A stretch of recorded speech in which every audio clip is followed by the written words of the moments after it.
2047 तक भारत का लक्ष्य है कि 1 लाख मेगावाट का बिजली का उत्पादन करेगा ये न्यूक्लियर रिएक्टर से।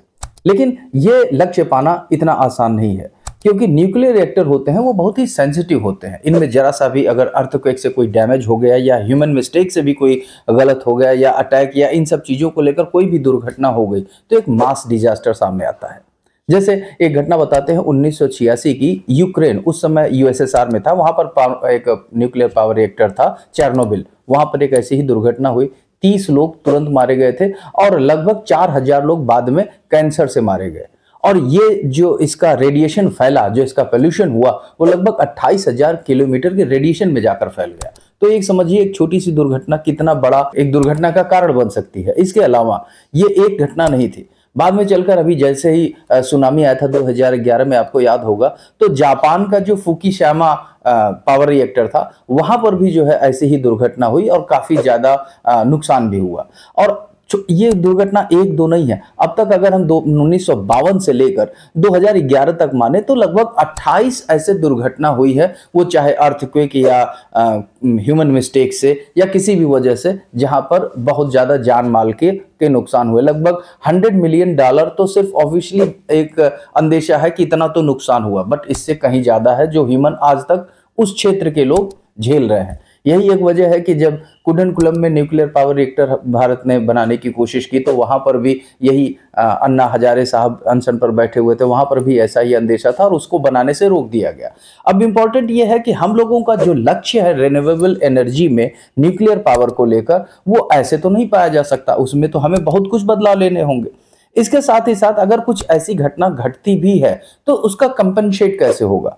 हालांकि हमारे इंडिया गवर्नमेंट ने इसको लेकर प्रोसेस कर रखा है, एक्ट बन रखा है, जिसको हम लोग CLNDA कहते हैं। CLNDA का मतलब होता है civil liabilities for nuclear damage act. इसमें क्या होता है कि अगर ऐसी किसी घटनाओं से कुछ होता है तो हम लाइबिलिटी, भारत सरकार लाइबिलिटी लेती है कंपनसेट करने के लिए और उसको फिर से ट्रैक पर लाने के लिए। अब इतना बड़ा हमने टारगेट रखा है 1 लाख मेगावाट, क्योंकि हमारे भारत की लगातार पावर कंजम्पशन बढ़ती चली जा रही है और खासतौर पर जिस तरह से टेक्नोलॉजी बढ़ रही है, अब इस तरह की डिवाइसेज बन रही हैं जो 24 घंटे एक्टिव रहती हैं। जैसे कि आप चाहे अपने मॉडेम को ले लीजिए इंटरनेट चलने वाले पर, चाहे फिर आप CCTV कैमरा ले लीजिए, फिर चाहे ऑनलाइन चलने वाले जो भी प्रोसेस है, इवन दो क्रिप्टो करेंसी और ये सब भी ऑनलाइन चलने वाले 24 घंटे चलने वाले प्रोसेस है। इलेक्ट्रिसिटी तो लगेगा, और ऐसे कंडीशन में रिन्यूएबल एनर्जी एक सोर्स ऐसा है जो बिना प्रदूषण किए, बिना पर्यावरण को नुकसान पहुंचाए हम इसे गेन कर सकते हैं इलेक्ट्रिसिटी को। इसलिए न्यूक्लियर पावर पर हमारा पूरा फोकस है। बट ये चैलेंज अभी तो इतना आसान है नहीं, जैसा कि हमने बताया। तो जो हमारा इस समय CLNDA चल रहा है, CLNDA का मतलब civil liabilities for nuclear damage act, इसमें भी हम लोग अमेंडमेंट करने की कोशिश कर रहे हैं। और साथ ही साथ एटॉमिक एनर्जी एक्ट, इसमें भी हम अमेंडमेंट करने की कोशिश कर रहे हैं, जिससे कि ये दोनों एक्ट, जिससे कि न्यूक्लियर पावर को एक नया अपडेशन मिल सके आज के करंट सिनेरियो के हिसाब से।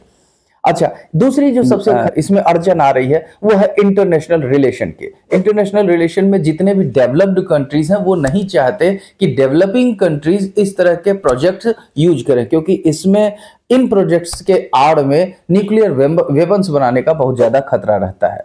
जैसे आपको याद होगा कि जब हमारे न्यूक्लियर पावर के जो पितामह कहे जाते हैं डॉक्टर होमी जे भाभा ने जब इसकी शुरुआत की तो हम लोग न्यूक्लियर पावर पर ही लगे थे। हम लोगों को यह था कि हम ज्यादा से ज्यादा न्यूक्लियर पावर जल्दी से जल्दी बना सके और भारत को इलेक्ट्रिसिटी एफिशिएंट तरीके से पहुंचा सके।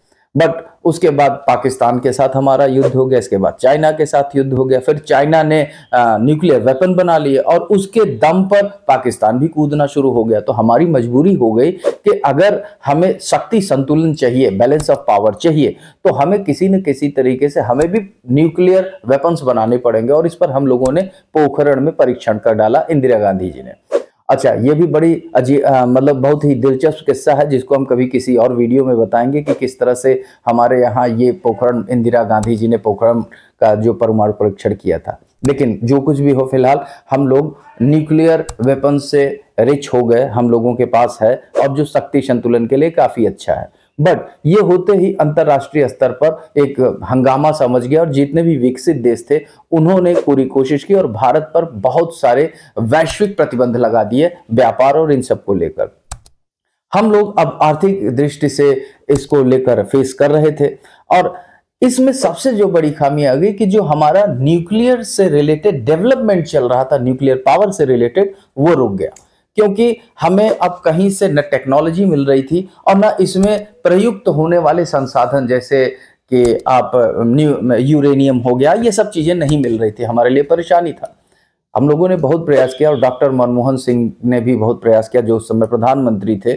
उससे न्यूक्लियर का अमेरिका न्यूक्लियर डील हुआ, चलिए कुछ हद तक हुआ। इसके बाद एनएसजी न्यूक्लियर सप्लायर ग्रुप के हम लोग मेंबर बने और चीजें धीरे धीरे ट्रैक पर आ रही हैं। लेकिन अभी भी बहुत सी खामियां थी। इसको लेकर भारत सरकार ने 2025 के बजट में ये ऐलान किया है कि वो एटॉमिक एनर्जी एक्ट और CLNDA यानी कि civil liabilities for nuclear disaster act में प्रावधान करके उसको अपडेट बनाएगा।